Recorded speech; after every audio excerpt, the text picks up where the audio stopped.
देखिए, सैनिक शासन की अगर बात की जाए, सैनिक शासन क्या है? तो वैसा शासन जिसमें जिसमें सेना सरकार पर कब्जा कर लेती है, उसे सैनिक शासन कहते हैं। यानी कि जब सरकार पद पे आसीन नहीं होता है या सरकार सही से नहीं चला पाती है, तो सैनिक शासन लगा दिया जाए, या राष्ट्रपति शासन जब लगा दिया तब भी जो है सेना का शासन हो जाता है।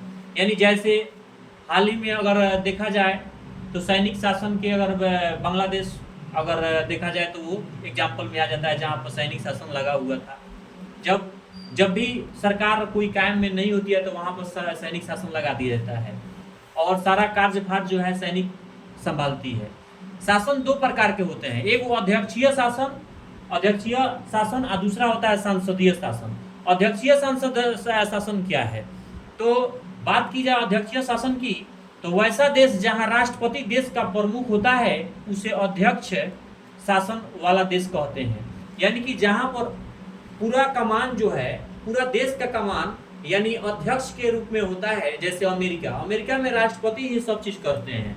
वहां पर प्रधानमंत्री के उतना जो है एथी नहीं होता है, और जो है जितना कार्यभार होता है राष्ट्रपति ही संभालते हैं। और वही बात की जाए संसदीय शासन की, तो संसदीय शासन में वैसा देश जहां प्रधानमंत्री देश का प्रमुख होता है, उसे संसदीय शासन वाला देश कहते हैं। जैसे भारत क्या है? भारत में जो है सांसद मिल करके सभी जो है देश को चलाते हैं। यहाँ पर प्रधानमंत्री मेन होते हैं, और राष्ट्रपति जो होते हैं वह केवल नाम मात्र के होते हैं। समझिए तो नाम मात्र के होते हैं, सारे काम जो होता है प्रधानमंत्री का ही होता है। वही बात की जाए शासन क्या है? शासन दो प्रकार के होता है। कौन कौन? एक तो होता है संघात्मक शासन और होता है एकात्मक शासन। तो संघात्मक शासन क्या है?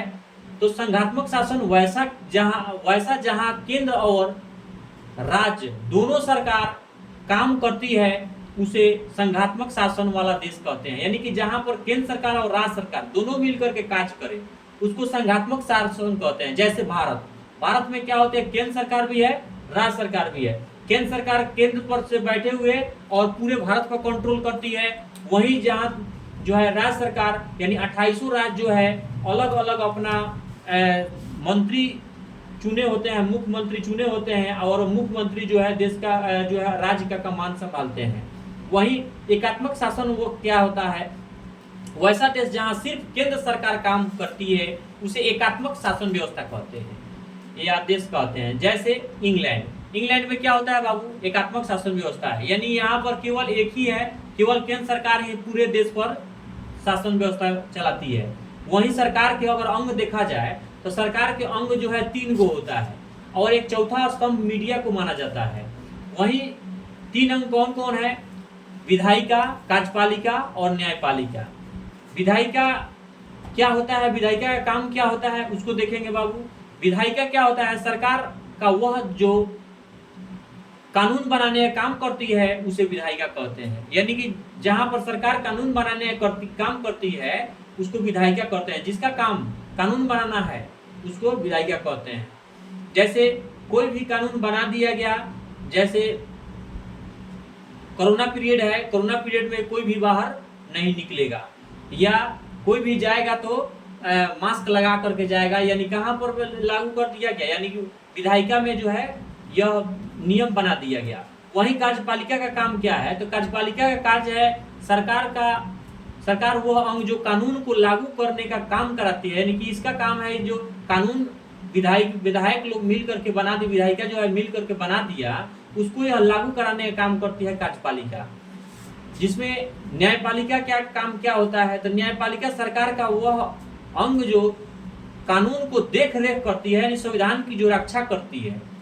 यानी इन्हीं का न्यायपालिका का ही काम होता है संविधान की रक्षा करना। जब संविधान की रक्षा जो करती है, उसको न्यायपालिका कहते हैं। वहीं सत्ता की साझेदारी क्या होता है? समाज के सभी वर्ग के लोगों को सरकार में हिस्सेदारी देना सत्ता की साझेदारी कर रहा है। कहने का मतलब है कोई जो है इस नियम से बच न पाए, यानी इस जो है सरकार में ये न कहे कि हमको अधिकार नहीं मिला है ना। इसके लिए हम लोग सरकार में साझेदारी करते हैं। सरकार में साझेदारी मतलब आप हैं तो आप भी बन सकते हैं, आपके जो है रिलेशन का है वो भी अगर जनता में अच्छा काम कर रहे हैं तो वो भी बन सकते हैं। यानी जो जैसा काम करेगा वैसा उसको बना करके वहां पर बैठा दिया जाता है, पद पे बैठा दिया जाता है, उसको सत्ता का साझेदारी कहते हैं। आज कोई वार्ड बना हुआ है, कल अगर अच्छा काम नहीं करता है तो उसको हटा करके दूसरे को भी वहां पर बैठाया जा सकता है। इसी को सत्ता का साझेदारी कहते हैं। सत्ता की साझेदारी क्यों जरूरी है? अगर बात की सत्ता की साझेदारी में, तो सत्ता की साझेदारी क्यों जरूरी है? सत्ता की साझेदारी होना बहुत जरूरी है।